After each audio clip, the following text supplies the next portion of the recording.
Hi everyone, welcome back to Beer's podcast. In this book session, the book we are going to discuss today is Learn to Earn. And in this, I have taken a particular chapter in which the author has given example about America. He said that America used to be nation of savers and in early 2000s, the savings of Americans has reduced and now we can see that the same thing is happening in India. Particularly after internet penetration, the savings has reduced. So, what are the implications it will have on our Indian economy? It's true. The author in that book talks about America being country of savers, then they became country of buyers instead of savers. He juxtaposes that with Japan, that how Japan was able to recover from World War II because of being a country of savers. And even now, Japanese economy is poised to grow by many folds because of the simple reason. The last 40 years, the Japanese public has retreated from stock market and any other investment and all been in savings. Okay. The advantage with savings is it's like a war chest. When your whole population, everyone in the country is saving, it gives the opportunity for that money when it's inside the banking system for the country and the government to use that and leverage and spend on such things as infrastructure and other things which are fundamentally required. So that will become the propelling board for growing economically. This happened in the US. US's infrastructure, which you see in the US, was all built during the end of World War II. Okay. And they've been reaping the benefits of those infrastructures for this long. That's what he talks about. If you have savings, you can leverage that savings and do many things. Okay.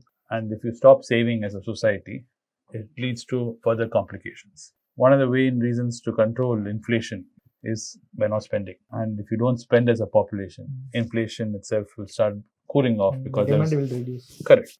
But the problem is in a capitalist economy like what we have become now, we are constantly fed this notion, like we've spoken about this in many videos, where we're told that we must buy, And not only now we say we must buy, now we say we buy which is made in India. Right? Even if it costs more, doesn't matter. You're supporting the country. Indian economy. Yeah. And it's true in China too. China were all countries of savers. Then their economy expansion happened. They became factory of the world. What happened in Japan happened in China. So it's very possible that even in India, where we were a country of savers, we are more and more predisposed now to spend money, especially in your generation. My generation is a transition generation between savers and spenders. We're straddling both. But your generation, you have no desire to save. And your soul, this constant frenzy is given to you that if you don't spend, you're going to miss out. Your generation is like that about spending. Okay. You don't even take a break.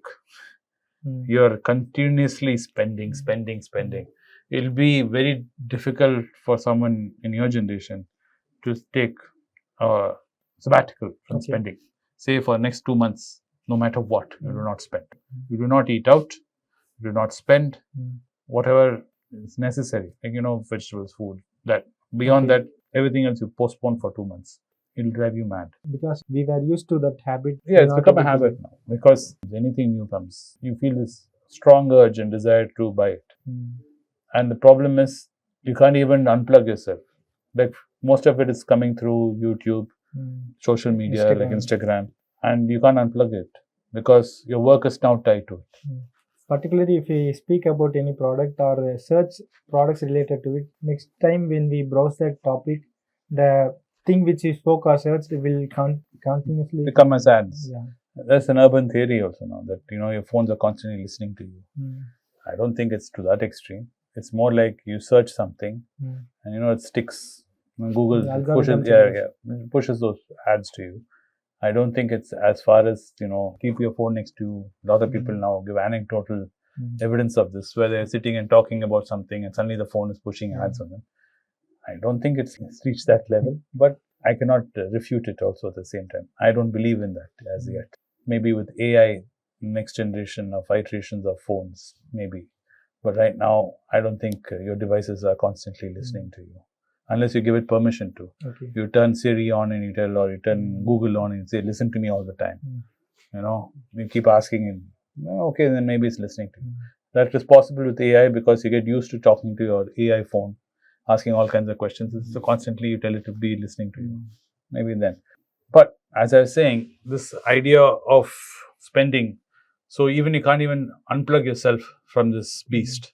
because your payment is tied to your phone. Yeah. Your banking, everything is tied to your phone. Your travel is tied to your phone. Your messaging, your friends and your relatives is tied to your phone. And that is the same phone which is pushing you YouTube and Instagram and everything. So it is important, not for any other reason other than for your own mental health, to unplug for a while and especially stop spending. Even if you don't want to invest, forget investing, forget saving. Just stop spending for a while. Give yourself a respite from it. I'm not saying it's like telling a smoker you don't have to quit. I'm not saying stop smoking. I'm just saying don't light the next cigarette right now. Just Pass for a bit. Yeah, just let's take a 5 minutes, see what happens. Let's do a thought experiment. If you don't light for 5 minutes, what happens? And the funny thing is, the most of this lecture about not using the device is on the device. That's the funny thing. It sounds really stupid. They might be watching. It's like a drug addict going to the drug dealer, and the drug dealer is selling the drug, saying, "Don't take drugs." As you go to the cigarette shop and you're buying the cigarette, it's like, "Don't smoke, man. How much change do I give you now?" He's selling you the cigarette at the same time. He's saying, "Don't smoke." I don't know, and it's not complicated. And all the problems your generation is facing, the roots of it is in overuse of devices, the lack of attention span, unable to focus, feeling severe depression, feeling very anxious. It is from an overactive mind. I know it sounds like I'm giving some mental health lecture, but psychology also. Yeah, psychology, but it's all related, because end of the day you have to use the same mind and the same personality to save and invest. So you cannot do one without the other. That's what Charlie Munger kept on saying. Before you become an investor, learn human psychology. Because human psychology is the root of all this. There is a 1 hour lecture about Charlie Munger saying particularly about psychology. Yes. It's and he talks about YouTube also. Yeah, and he talks about each one. There's 11 or 10 of them, and he talks about it very nicely about each one, explaining it. People in your generation don't even have the patience to watch it. They want someone to watch because 1 hour is too long, sir.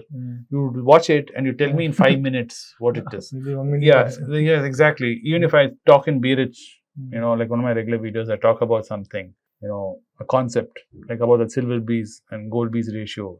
A lot of people immediately feel you're going on beating around the bush, man. Just tell us right now. Immediately, I must say, if it's above 80, divide one by the other. If it's above 80, buy this gold. If it's below, sell gold, buy this. And that's it. My video should just last maybe 15 seconds to 30 seconds. That's it.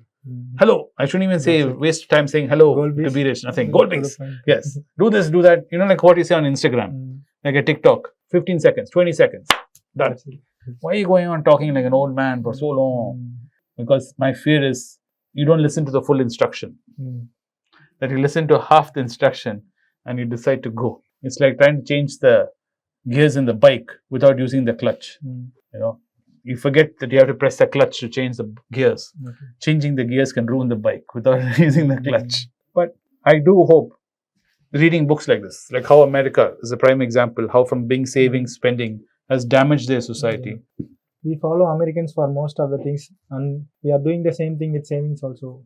That's happened in Japan, where they were saving, then they decided to be spending, and they put all their money in the stock market, and the stock market went bust. They got wiped out. For 34 years. Yeah, then they got other extreme. Now they're very scared to enter the stock market again because they knew what happened. Same thing in China. They were saving, and instead of keeping money in the bank and taking their interest, inflation started ticking up in China because people are spending, right? That started fueling the economy. Then people need to beat inflation. What's happening in India? We need to invest somewhere to beat inflation. So where do we put stock market? In China, instead of stock market, they put in real estate. Like in India, valuing companies over 50, 60, 70, 80. Just because it's starter doesn't mean it's valued at 100 times PE, man. 120 PE, it's just crazy. Previously, in your beginning stage of your investing, what was the maximum PE you have seen? I mean, this is 40 and all that was considered like crazy, man. Because we were at 15. In the Nifty itself was at 15 and 12 and 11. You can't even imagine these numbers. So much of money has now switched into this. The case in point of this behavior of ours, because investing has become like a buying thing for us. Investing is not making money grow. Investing is like buying. And your generation looks at it like that. I'm buying shares. It's like being part of the business. Yeah, I'm like how you buy shoes, how you buying cameras, and buying laptop, phone. I'm buying shares. They just want to buy shares. They don't care. You should give returns. They don't even know return. They don't care. Everyone's buying ITC. I'll also buy. Everyone's buying Tata. I'll also buy. And everyone, whatever, small caps, Mm. everyone's doing, micro cap, everyone's doing, I'll also do it. Can't sustain this. And this feeds in nicely into what you were talking about, which we'll talk about in the next video, I guess, which is what's happening to HDFC. Yeah. And it's not a problem only for HDFC. This is a problem for all banks. And HDFC is a prime example. Okay. So thanks for watching the video. I hope that you have understood the importance of savings and what will happen to the nation if savers are reduced. So if you found this video informative and interesting, please like and share it with your friends and subscribe to this channel for more videos. Thanks for watching the video. Thank you.